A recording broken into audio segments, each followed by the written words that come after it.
In five, four, three, two, one, and Actionroni. Hello, everybody. I'm your host, Kai, and in this episode from a family of four that got into a knife fight to grandma's dying wish to have a giant dick on her grave to a Polish museum saying, hey, quit having sex in our museum to a Florida man that was accused of driving to the Space Force base in Florida to warn them of aliens. I'm your host, Kai, and this is Strange But True.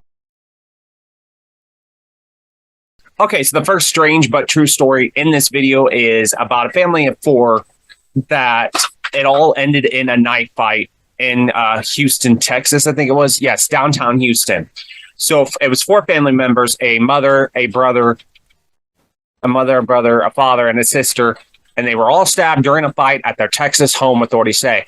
Deputies with Harris County Sheriff's Office responded to a call around 10:50 p.m. on July 24th about a family disturbance at a home on Regional Park Drive, about 16 miles north of downtown Houston. Okay, so the fight started between the brother and sister, right? The brother comes home drunk and intoxicated, and he has a gun, and he's like, I'm gonna, talking smack, talking shit, and, threatening to kill her and whatnot. And they were, able to disarm him. But then at one point, somehow, they all ended up with knives and had, a knife circle going on where they were all holding knives at each other, and everybody's ended up okay. But, yeah, it's funny because, they say don't take a knife to a gunfight, but obviously they took knives to a knife fight.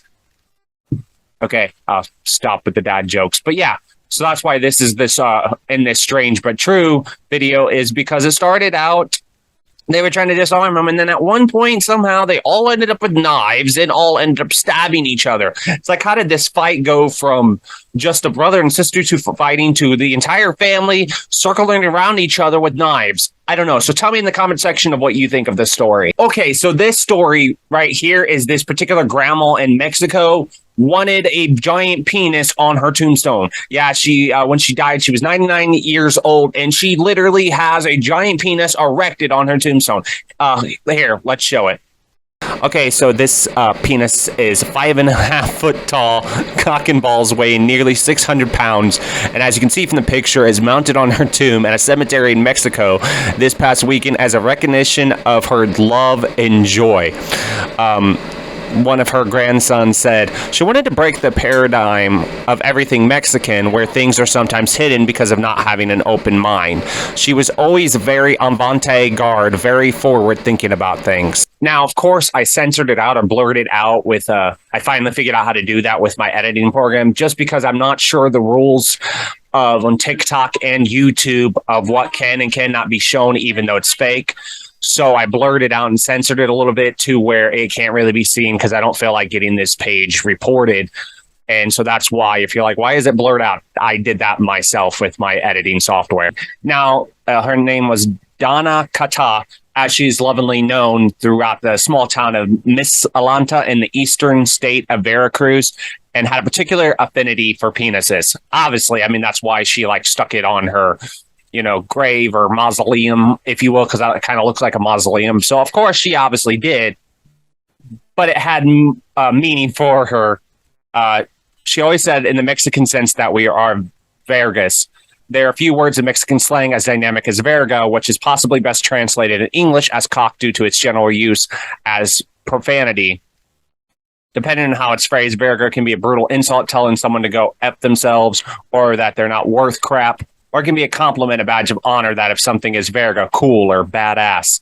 So obviously she wore that with pride when referring to her family as basically cool and badass, if you will.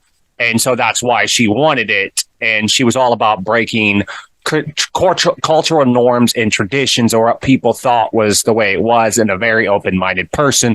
And she thought, hey, what better way to be open-minded than have a huge giant Johnson on top of my tombstone? So tell me in the comment section of what you think of this particular strange but true story. I'd love to hear your feedback. I'm hoping that this doesn't get my channel removed. Okay, so you would think the one thing that would be a given, a common thing that you wouldn't do is have sex in a museum. But apparently, this Polish museum has to tell people, hey, don't be having sex in our museum. So, this museum on Poland's Baltic coast has become a popular location for amorous couples. It's appealed for, and there's this appeal for visitors to keep their urges under control. Fort Gerhard is part of a 19th former Persian fortress, and it's close to the border with Germany and northwestern Poland. And they've said that they've caught several pairs of lovers caught in, on their upgraded CCTV system. And they're like, our guests are kindly requested, how can we put it? No ars amandi, the art of love, in the museum, please. They wrote in a Facebook post. For some time, the museum has been equipped with cameras, and if they could talk.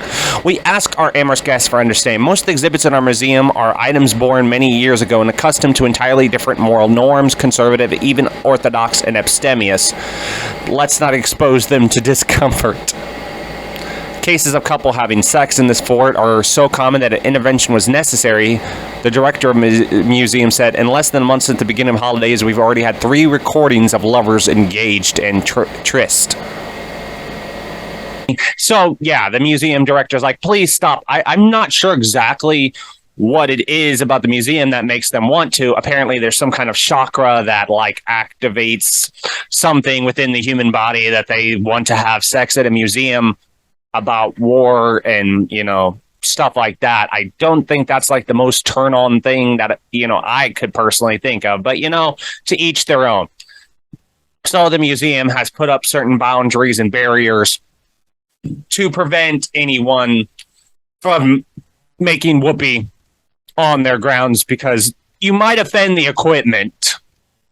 And so anyways, tell me what you think of this particular story in the comment section. I'd like to hear your feedback. So a Florida man was accused of driving to a Space Force base in a stolen truck, which you're like, okay, that's not that big of a deal. But when he got there, he was trying to warn them of aliens. Apparently, the man thought that, the Air Force needed to be warned about aliens, as if there were aliens involved in this such said thing. The Air Force most likely would probably be the first to know, because I don't know. They have planes and jets in the sky. So I think they would be the first ones to know in case of an alien invasion, if you ask me. Now, here's where the story gets more interesting or even more fascinating and strange and out there and bizarre. Is Corey Johnson, the culprit, 29, was arrested on that Patrick Space Force base by local deputies after he attempted to get on base, right?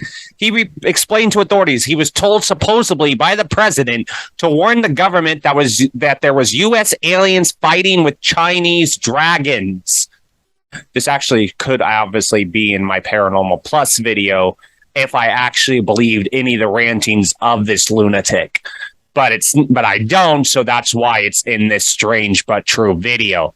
So apparently he's like, hey guys, the president of the United States that I personally know, I'm totally not off my meds at all, but I totally know the president, and he called me on my celly, right?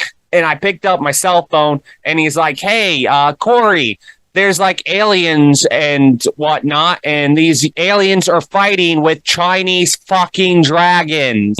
Now, this is not that long after a Michael Foley, 33, a civilian not connected to the Space Force, was fatally shot on Galaxy Way, an access road that leads to the remote station in New Hampshire.